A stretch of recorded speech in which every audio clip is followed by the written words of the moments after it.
Step the South Side whenever you pay with your White Sox debit card from Wintrust Community Banks and score perks like free ATMs, no monthly fees, and a $300 opening bonus. Pay with pride every time with Wintrust, Chicago's bank.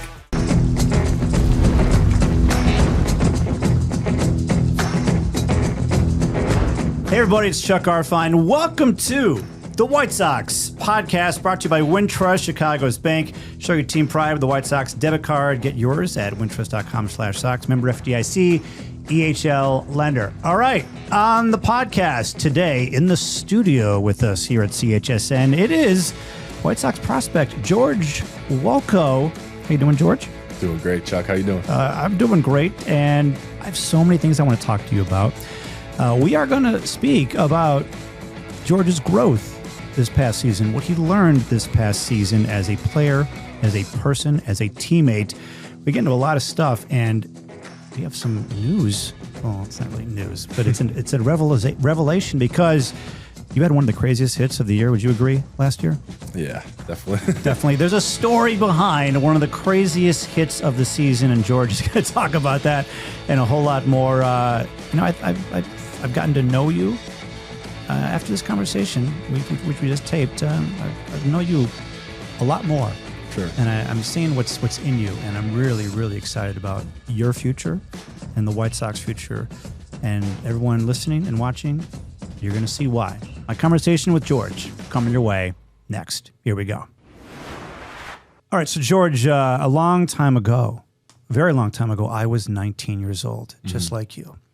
And during my 19th year, I was dreading turning 20 because I felt like, oh, it's going to be the end of my teens. The end of my teens. I'm getting so old. You're 19. You turned 20 when? January. In January. Are you feeling this? Or are you ready for your teens to be over? I'm ready. Yeah, I'd say I'm ready. You don't look like a teenager, by the way. Yeah. I think I've had my fun in my teens, but I'm ready to make that jump, make that next step. Yeah. What's that going to mean for you turning 20? Yeah, I mean, just growing up, continue to really kind of get away from the narrative of, oh, he's young and, he's only 19 and all that. And I think it's time to, solidify myself and really grow up and kind of just create a new narrative. There's nothing that's going to make you grow up more than play baseball for a living because of the failure. There's so much failure. How did you grow as a player this year, as a person? Yeah, I mean, I'd say this season was just a year for growth. I think overall, just from starting the year, kicking myself in the foot a little bit and then picking it up and then playing really well and then getting really sick and then back what happened? Well. I played 115 this year, fully healthy, no significant injuries or anything. And then the week I won Player of the Week, the week after that, I was down.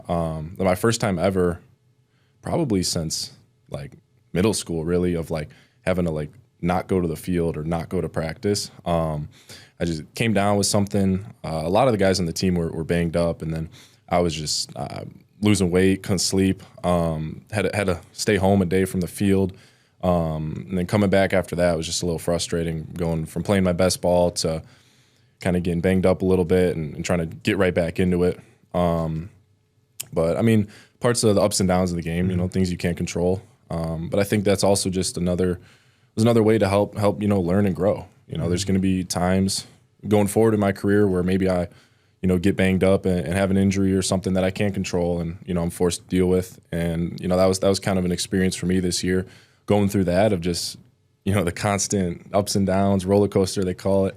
Going from playing my best baseball to losing like 15 pounds and not being able to eat or drink, and then boom, jumping right back into it in the middle end of the summer on a turf field in Fredericksburg, Virginia, just battling the heat, the elements, and trying to get right back into, the shape I was in right before that. But I think that kind of just really speaks for the season. There's those ups and downs, and I think this year was a year for me to really figure out how to navigate those. And I think a lot of the growth came within that. Just learning about myself, and I think that that definitely forced me to grow up a little bit. Yeah. When you look at your stat line right now, what do you see? What do you like? What do you not like from this past season? Yeah, I mean, I think underlying stats, there was some good growth in some areas. Like obviously the strikeouts were down a little bit, contact was up a little bit, but I'm gonna make my money with my power, my impact. I think I didn't quite reach some of my goals on the power numbers. I obviously would like a little more home runs, and then coming with that, I think just some of the average. I think early in the year, just trying to force some production and almost thinking like I am a contact hitter, just spraying balls around. I think part of the stats this year, I didn't reach some of my goals that I set for myself, and I don't think I played to my best level of baseball for the whole course of the year. But there were some good moments, some bad moments, and I think just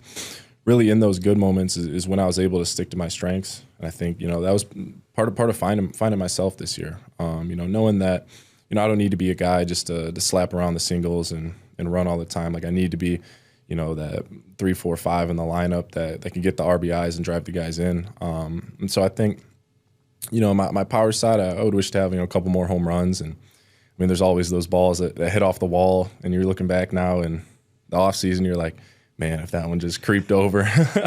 But I think I try not to keep my head down too much in all of that. Really just trust the process and know that I made some improvements in some categories that I needed to. And if I continue to make more improvements in categories I need to, the rest of those baseline stats, I think they'll be in a place where I'm more comfortable with. Yeah, you said in the beginning of the year you were kind of chasing results, chasing hits. You could also get in the routine of chasing home runs. You don't want to be doing that as well. So there's a balance there. But yeah, you look at your size, 6'7". Have you grown? Like Noah Schultz is continuing to grow? I mean, I don't think I've been officially measured, but I would say I'm definitely probably a little closer to the 6'8" now. Everybody being home, everybody said, "Oh, you look bigger, you look bigger." I mean, maybe I have, but we'll go with either. Okay, so you want to see more power. So how are you going to manifest that and make that happen? Yeah, I mean, I think it's really just to get deep into it. Honestly, I think it all comes down with just the pitches I'm swinging at. Early in the year, I was kind of giving in to some pitchers' pitches, and I wasn't really hunting my one pitch. I think that's when I started to see some of the numbers on the scoreboard be down a little bit, and it was like, okay, I need to get back to me, my approach, my pitch. Staying on the fastball. Like that's what I'm going to make my money on, and really just kind of sticking to my game. And so I think in order to get to 20 home runs, 25, whatever for next year, I think a lot of that's going to come down to being really disciplined in what I'm swinging at. Like you look at a guy like Judge, who obviously the best power in the league, or even a guy like Cal Raleigh this year, like he wasn't giving in at the changeup slowing away, or the 0-0 count sliders. Like he's patient, waits for his pitch, and you could watch an AB for Judge, and he'll take 3 fastballs at his knees because he knows it's not what he's looking for. I think that was a big thing for me over the course of the year, and finding out myself and my game, and understanding that a little bit more patience up there, and a little bit more being a little more picky, maybe not swinging as many times in the game. That does help me, and that helps me kind of be able to stay with myself and not have those ABs where I'm going up there, just trying to get the hit and giving in to the pitcher. What did you think about what Colson Montgomery was going through last season? You know him, and right. Yeah. You said man, but like the arc of his year, where it was like, okay, he's supposed to make the team, he doesn't. Goes to AAA, struggles. They send him to Arizona, like one of the top prospects on the White Sox, to reset in the middle of the season. We had never seen that before with the White Sox. You don't really see that much in baseball. And then look how his season ended. So for someone like yourself who's trying to get to where Colson is, what did you think about what he was going through and how he finished it off? Yeah, I mean, first off, I think it just speaks to his character.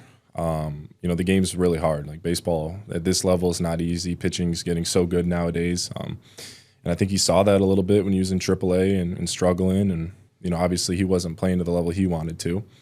And it's really easy to continue to go down that path. And, it's it's not easy to show up to the field every day when you know things aren't going good. You know you didn't make the team. You know you're getting all that hate for not producing at AAA, and you know you're so close, but like you're not doing what it takes to get there. And for him to show up to the field every day and to keep working and to keep grinding, I think that speaks to his character. And then to go down to Arizona, I mean, like I saw him the day after he got sent down from big league camp, and like that was devastating for him. Like You're talking about spring training. Spring training, yeah. Like he came in there and he wanted that job, and he was grinding every day for that job. And things didn't work out in his way. And you come down to minor league camp, and there's two ways you go about it. You can keep your head down and pout, and I don't want to play with all these minor league guys on the backfields. Like I should be up there. Or like you have those thoughts in your head,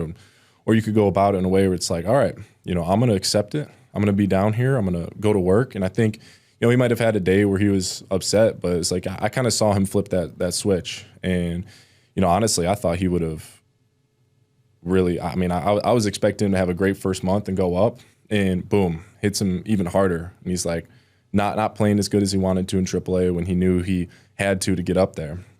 And so he just keeps getting punched in the face. And then Ryan Fuller, our hitting director, is like, hey, you're going to Arizona. We're going to work some one-on-one. And like for him to go do that, I mean, if I had to go down to Arizona and I'm this prospect in AAA, and there's all these guys in rookie ball, and I think like you really have to stay strong. And again, like just like his character, to go down there, to put in the work, to continue to grind, to play in the ACL games and work through things in his swing, and then to take that to go back to AAA and be able to put together some better ABs in AAA and kind of get back to himself a little bit. And even, I mean, before he got called up, I would believe that he would say he thinks he could be better. And then, boom, you get the call, and maybe it surprised him. I don't know. I didn't ask, but for him then to go into Chicago, I think that was just like the confidence he needed. And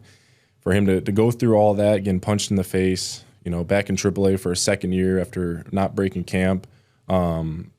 The whole trip down to Arizona, putting in the work, and then to finally get to Chicago and do what he did. I mean, that's just tremendous. I think like that's a story. Like if we go win the World Series in a couple years, and Colson's the playing shortstop, middle of the order, one of the best bats. I think that's like, shoot, they should go make a little Netflix doc on it.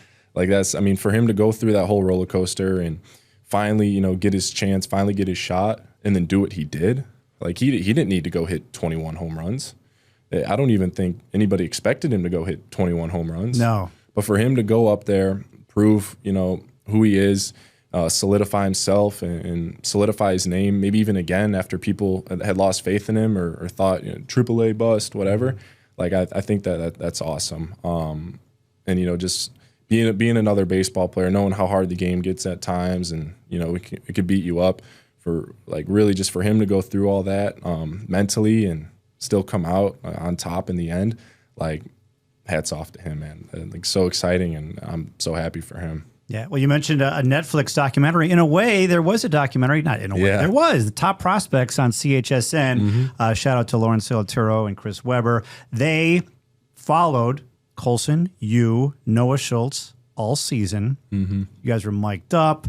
What was it like having cameras on you and feeling the pressure of that, knowing that, in your ups and downs, these cameras are going to be on you and everyone's going to see it? Yeah. I mean, first off, I'm grateful to have that opportunity. I think the way I look at it is like there's kids growing up, wishing that one day they get the chance to do that. And so like, I'm not going to be the guy to say, no, like no cameras, like, stay away. Because, there's so many people who would want to be in my position to do that. And so kind of going into it with that mentality, I had a lot of fun. I think it was cool. I think the way I look at it is like, that's going to be a project that I look back on, when I'm a big leaguer one day, and I could see that and be like, man, like look where I was when I was, playing in low A at 19, going through some ups and downs. And, even seeing like Colson's kind of journey as well, Noah's journey as well. Like I think they did a great job, and I think it's really cool being able to document some of that, and kind of just take the fans into a different look, you know, see a little off the field stuff and kind of see the ups and downs of the game. But overall, I mean, I was super grateful to have that opportunity. I think it was just super fun being able to do that. You know, I had a couple of games where I had some knocks, a couple of games where cameras are in town and I was 0 for.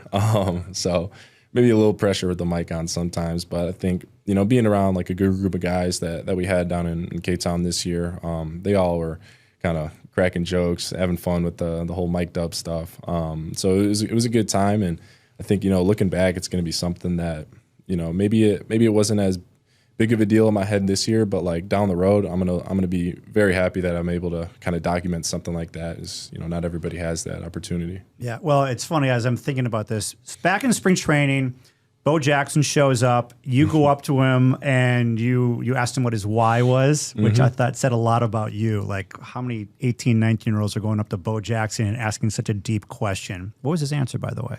Yeah, I mean, he told me that I guess in shorter terms, like, just addicted to it. Like he's one of those guys where, you know, he made the money and he was at the highest level, but like no matter how good he got, he's just addicted to that grind. Like the constant showing up to the field, being better than everyone. That's what he said his why was? Like he wants to be the best player on the field and he wants to play every day. And he was telling us earlier in his meeting, like if he's healthy, he's in the lineup. And if he's not in the lineup, he's knocking on the manager's door saying why. And I think he's just one of those guys that's just like a grinder. And, you know, obviously the success he had speaks for itself, but like to see a guy like that at that high of a level, kind of like his mentality, like our morning meeting when he talked to everybody, his kind of message was taking souls. He would go out in the field and his mentality was, I'm taking souls today. You know, that pitcher on the mound, I'm taking your soul. Football, I'm sure the same thing. Go hit somebody. Yeah. But no, I mean, his why was there was no other option. It was, I'm going to put in max effort every single day, whether I'm banged up, whether stuff's not going my way. I'm going to show up and I'm going to do it. And he was just so like you could see it in his voice and his eyes, like just addicted to the constant grind, the hard work, the long days. Like that's him. That's his DNA. And so like hearing that from a guy like that, it's like, man, you know, I've had a bad couple weeks, like in low A, like I just want to get called up. I just want to play good, like throw myself a pity party. Like, no, like you think Bo was doing that? Bo was showing up to the field earlier, staying later, working harder. And I think like seeing someone like that and, you know, looking up to someone like that, like, that's just motivating, hearing that and being able to have him squeeze my hand and crush my hand. But yeah, I mean, not everybody gets to meet someone like Bo. So I think having that opportunity. I mean, gotta ask a question, try to pick his brain. Yeah, and then you went out and you did something last season that he did. I'm sure you're not even knowing where I'm going here, or maybe you do. Because they caught it on Top Prospects, you struck out, and you go into the dugout, you take your bat, and you break it over your knee like it is a toothpick. This is what Bo Jackson did back in the day. Everyone at home, do not try this at home because you will get hurt. You somehow did this. Is that common for you? And No. Had you ever done that before? No, that was the first time. That was the second time. Cameras were coming every month. That was the second month where I was 0 for mic'd up, and I was kind of I'm a guy like my emotions run high when I'm playing. I'm super competitive. It's honestly something a category I grew in this year for sure. But I mean, I was fired up, and I kind of just happened. I've broken like a cracked one over my leg. Like that doesn't count. I'll ground out and I'll come to the dugout and it's already got the big crack in it and I'll snap it and it's like, oh, it's so cool. That was a clean bat. Probably only used it for a week and kind of naturally happened. I don't recommend that. And you know, looking back, probably wasn't a good decision. But yeah, I mean, seeing Bo do it, I was I got to try it. Oh, so you had seen it? Oh, everyone's seen it. I wasn't sure if you'd seen that. Mine wasn't as cool. I didn't go over the head and you know do it for all the fans on the big stage. Yeah. I kind of tried to hide it a little bit in the dugout, but I mean, I had the cameras on me. It's kind of hard to hide that. But yeah, I was a little fired up. I think that's something I worked on this year, not getting too fired up, but You did then. yeah, I definitely was then. You're human. So I had a feeling that you spent last season, and I'm talking about 2024, in Kannapolis. If I was you, I would think, oh, 2025, I'll eventually move up to Winston-Salem, at least. Didn't happen for you. Did that upset you? Was that something that you expected and didn't happen? Or did you feel like you needed to be in Kannapolis? What was your mindset as the season went on and you stayed in Kannapolis and a couple other guys got promoted? Yeah, I mean, my mindset going into it was, I want to keep going. I want to climb the ladder. I want to play in Chicago. That's the dream. And so when I break camp with Kannapolis, I'm kind of all right. Kind of accept it. Kind of like I was talking about with Colson, like accept it and time to go to work. So we actually had a scrimmage game against Winston-Salem before the start of the year, and like that game, like I hit a home run in it, and I was fired up, and I'm like, yeah, like in my head, like, oh, I should be there. Obviously, that's just me being all fired up, wanting to climb that ladder. But I think going into it was like, all right, well, I'm gonna go out, have a great first month, and boom, get called up. And I think at first it was like I kind of dug my head a little bit too deep into it, and I think almost the mindset of going to the field every day to get the hits, to get called up, it's like, man, you can't play like that. Like, you're not going to be your best self. And I think for that first month, that was probably a good part of my struggle. But also, like, going on from that later in the year, that's kind of a little part of the growing up, realizing that, I need to do what I need to do at the field today. Like, I shouldn't be worrying about, any things like that. It's like, I'm going to show up today. I'm going to be the best version of myself, and I'm going to play my best level of baseball today. And if I could do that over a course of days, maybe I earn a promotion. And if I stay here, it's like, no, I'm still going to show up, and I'm going to be my best version of myself today. And I think that was kind of the mindset I kind of adapted into over the course of the year. I think if I started the year with that and really believed in that, and wasn't kind of letting it maybe feel me a little bit, I think that I would have came out the gates a little bit better. But I think, working with 𝗏𝗏, our manager, and him being like, hey, man, like, if you're here all year, like, you're here. Like, we're going to get after it. And I finally kind of bought into that and was able just to go play, like, the last month and really accept it. Like, no, like, hey, we got a month left. We're not in a playoff push. I think Winston was close to clinching the second half, but for most of the year, they didn't win the first half. So I knew there wasn't, like, a playoff push there. So it was like, look, if I'm going to be here, I'm gonna make the best of it, and I think I finally bought into that over the course of the year. But that was kind of, obviously you set the goals, and you want to keep going, and it's also kind of like the narrative I talked about, like, oh, I'm young. But I think as the year went on, I finally was like, all right, like, it doesn't matter where I'm at. It's minor leagues and it's big leagues. Like, I want to play in Chicago. And who says, I need a full year in Winston. Maybe I only go there for half a year. Maybe I'm only in Birmingham for a little bit or Charlotte for a little bit. Like, you never know how all that stuff lines up. But if I could go to the field every day and I could kind of clear that from my mind and just play baseball, play the game, then good things are going to come from that. And I think, as the course of the year went on, I was able to buy into that a little bit more, and kind of just be able to play. So I want to talk about one of the craziest hits of the season. So here is George Wolkow. You had 2 strikes on you, right? No, 0-0 count. Was it 0-0 count? Yeah, 0-0 count. It was 0-0 count, and that's why the kind of the narrative was a little bit different online, because like all the posts and stuff were saying like, oh, batter tried to call time. You didn't try to call time? So it was a 0-0 count, right? And I mean, I wouldn't call time 0-0 unless like I had like a bug in my eye. Yeah. And so I'm just kind of standing there, and we had a runner on second base, and the pitcher is looking back at him. Is Jordan Sprinkle, who for us this year, big stolen base guy. Yeah, I think he had the most stolen bases in our org. And so he's holding him on because Jordan's over there bouncing around, getting ready to steal third, and he's looking over, and the umpire behind the pitcher's mound calls balk.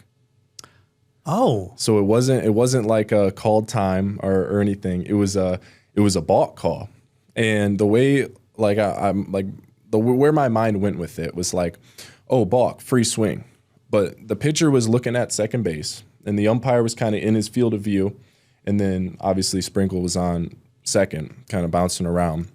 So since the second base umpire called it, I was thinking like, okay, well, he's just going to step off, like he's looking right at him. So I kind of, which is not smart on my part. I should stay ready. I should keep both hands on the bat, and I should be looking to get a free pitch to take a big swing on.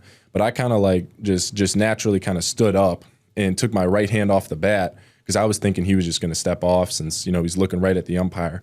And then he kind of turns his head and goes into his leg lift like pretty quick. And I'm like, oh shoot, like he's about to pitch it. So all I'm thinking is like free swing, free swing, free swing. And I kind of just naturally like I only had one hand on the bat, and because I was kind of stood up a little bit, and I kind of just threw the bat at it. And I don't think really anybody was expecting it because I made contact with the ball, which I think the exit velo was like 46 or something. I was wondering about that. Yeah, I made contact with the ball, and I'm kind of looking at it roll. It's rolling to the right of the first baseman, and the cameras didn't capture this part really well, but the first baseman's kind of like watching it like roll to his right, and I'm kind of like looking at him. He's looking at the ball. The pitcher's kind of like looking, and I'm like, oh, I got to take off here. And so Sprinkle ends up like getting his jump to steal and I make contact with the ball. So he's running. He's like about around third. I'm sprinting full speed to first base to try to beat this guy out. He goes up, fields the ball. He runs over to first. He's trying to beat me there. I beat him to the bag at first. Sprinkle rounds third, scores. And I'm kind of standing there on first like, does this that count? just happen? Like, did I just get an RBI single? And game went on. The pitcher was like, he's kind of frustrated. I mean, it's a run on, his ERA, and we're up early in the game with a run. I got an RBI and a single on that play. And it kind of just happened. It was crazy. Yeah. If you haven't seen it, and I'll post it so people can see, refer back to it. But you're literally like, because I didn't know all of that. Yeah. And no one knew all of that. Yeah. And when they posted everything, like I think MLB, when they put it on their Instagram, like the reel or whatever, was like, batter tried to call time. And I'm like, well, I wasn't calling time. It was, count. Like, because they're trying to think like, why else would you just swing like that? Yeah. But the reason was like, I mean, obviously, I don't want to, disrespect the game and go up there and swing one hand. Like, I wouldn't be thinking that. But it was kind of like, I kind of stood up because of the balk. But in my mind, I'm like, oh, it's a free swing. Like, I got to give at it. And it kind of just kind of happened. So I think it's the first and maybe only one-handed swing for an RBI single, maybe in baseball history. Yeah, like why anybody would swing with one arm, one hand, and you did it. That's crazy. Well done. you should try tennis. Tennis next for you. Well, and I'm right hand dominant, so this is my left hand too. That's true. It's crazy. You work with Ryan Fuller, I assume. Mm-hmm. What was it like working with him? What have you learned from him? Yeah, I mean, he's awesome. He knows his stuff. Obviously, he wouldn't be in his position if he didn't. But he's one of those hitting coaches where it's like he's just easy to work with. He breaks stuff down really well for you. He gives you drills like off his mind instantly that kind of just click. And it's like really any time I have, because he works with everybody, big leaguers too. Mm-hmm. So it's like any time I get with him, like I'm cherishing it and I'm buying in. Whatever he tells me, like. I'm not good enough to not try it at least. You know what I mean? And so having the opportunity to work with him, I think, he makes it easy. He breaks stuff down super easy. He'll send me video or before a game, I'll get a text from him with like a slow motion breakdown, and he's showing me some stuff in my swing and give me a couple drills. And even if he's not in town, it's like he's still there to help. Mm. And so to have someone like that, who obviously wants what's best for the players, but then too, just to like, know what he's talking about, and he makes it so easy just to get in the cage and kind of trust him and listen to what he's saying. And so it's been awesome working with him, and him being even open to talking during the off season through some stuff. I'll send him some video. He'll give me some more drills or things like that. And even this off season, we had a skills camp, like a hitter skills camp at the end of the year, and in Arizona. Out in Arizona, yeah, for a week and a half. And being down there, we didn't play any games like traditional instructs. It was kind of just a lot of drill work in the cages, go out in the field, do some hitting on the field. But really just like everybody, we went in there and everybody had custom individualized plans. And so the guys who maybe you're a really big contact guy and you had a great year making contact with a lot of balls, but your power was kind of low. It's like those guys are swinging the weighted bats and trying to improve their bat speed to improve their exit velocities. A guy like me who has really good exit velocities, like I'm in there hitting with a skinny bat on the foam balls on the machine and improving my contact and, doing mixed pitch ABs against some of our hitting coaches that are throwing, working on swing decision and pitch selection. And so is that the big thing for you, by the way? Yes. That's number one? Yeah. Yeah. Right. That's my goal for the off season. That it's swing decision and pitch selection. Like when I go hit later today, I'm not trying to go in there and tweak my mechanics or anything. Like I'm going in there and I'm saying, look, like you need to mix in some balls when you're flipping me. And when we're hitting off the machine, like move it around a little bit. So I'm in the mode where, I'm making decisions and I'm not just routine reps, swing. It's the guessing game, right? It's the mind part of this, right? You're trying to guess what he's going to be throwing. Is that essentially what we're talking about here? Yes and no. I think getting caught guessing sometimes can hurt you. Yeah, You don't want to guess too much because say, he's throwing me a slider. Boom, he throws you the slider, but it's 2 balls low and you swing at it. It's like, yeah, you guessed right, but that wasn't, the one to swing at. So a little more for me, like dialing in on location, which obviously a lot of it's going to be up, being a taller guy. And then just never coming off that fastball. I think, if I got fastball timing, even with 2 strikes, when, chances are I'm getting an off speed, I got to be ready for it. Because if he sneaks one in, I need to capitalize. But I think like having someone like Fuller be able to even break down, how I can improve my swing decisions, and for him to give us like customized plans, I mean, it's awesome. And super grateful to have someone like that and to help us in our org and to help me individually. And he's really, really good. I want to ask you a couple of questions about a couple of your teammates. 𝗂𝗏. Yeah. All right. So he started in Kannapolis with you, played most of the season.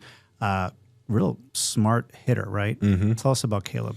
Yeah. I mean, he's a guy who just eats, sleeps, breathes baseball. I think you do too, right? yeah. Caleb, you'll see it when you talk to him. He's very, maybe a little more quiet. We definitely got him to open up a little bit this year. But how'd you do that, by the way? Just get in on him? Took a little time, get on him a little bit. Some of the older college guys, mess with them. Yeah, because he's a high school guy like you. High school guy, but he's just he knows what he needs. He knows his swing. He sticks to his plan, his routine. And like for a guy like that who, same age as me, super young, like you could tell like he's not one of those guys who's just feeling things out and getting in his head. He's very disciplined, very kind of routine oriented guy. Like he I don't know, watching him work, like just well beyond his years, obviously, and that speaks to the year he had. But plays a great shortstop. And seeing him take ABs, like he's a guy like he's selective. He can impact the ball and goes about his work the right way, and I think he's gonna be a great player. It was a lot of fun playing with him this year. Very, very high level competitor. Like he wants to win, and I think that's the type of player that at least for my 2.5 years being in the org, like it seems like that's the type of player we're bringing in. Just guys who really want to win, who go compete, grind, like a lot of grinders. And I mean Caleb's exactly that. And I think that there's a reason he had the year he had, and that's because he's very disciplined, very motivated, and he gets his work in. Yeah, Braden Montgomery started in Kannapolis. Yeah, and he's a riser as well.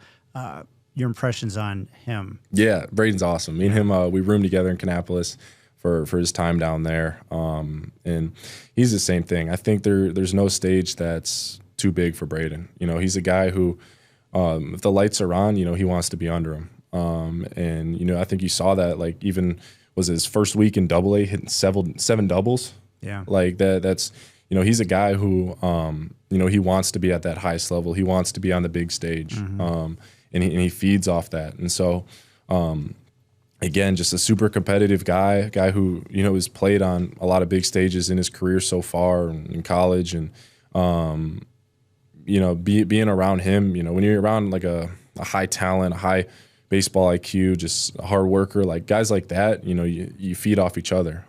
So for my time with him in K-Town, we're pushing each other in the outfield.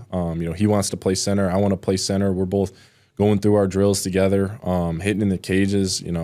He wants to get some extra ABs off the machine. I want some more ABs off the machine. Like just being around like a high level player like that. And the same thing goes for Bonner, man. I think, that's like good players can push players. And you know, spending time around good players only makes you better. And so, you know, Braden's a stud. Obviously, you know, his stats, his performance and kind of where he's got to speaks for itself. But I think a lot of that comes from him, just that internal drive as like a competitor. And you know, I see it like when there's more fans in the stands and the pressure's on, that's when Braden shines. Oh, that's good. Yeah, that's good.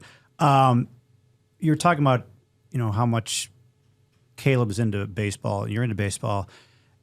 So this is a month and a half out of the end of your season, right? And it sounds like you're like already in like almost like a spring training mode in some way. Like what's your work day like right now? I mean, it really doesn't stop. I don't know. I think, you know, this offseason is so important for me to go in and continue to grow, to put myself in a position for next year to go out and have some success. And I think, you know, having the year I had and like a developmental year, just kind of growing, figuring out myself, not quite, you know, achieving some of my goals. And, you know, I have no reason to take time off and, you know, to sit back and relax. Like, sure, I played a lot of games, but that's the type of player I want to be. You know, I want to be in the lineup every day. And so, you know, for me, it doesn't stop. We had a couple camps out in Arizona, and then, you know, now I'm working out 9 a.m., get home, make some lunch, drive out to hit after that. How many days a week do you do that?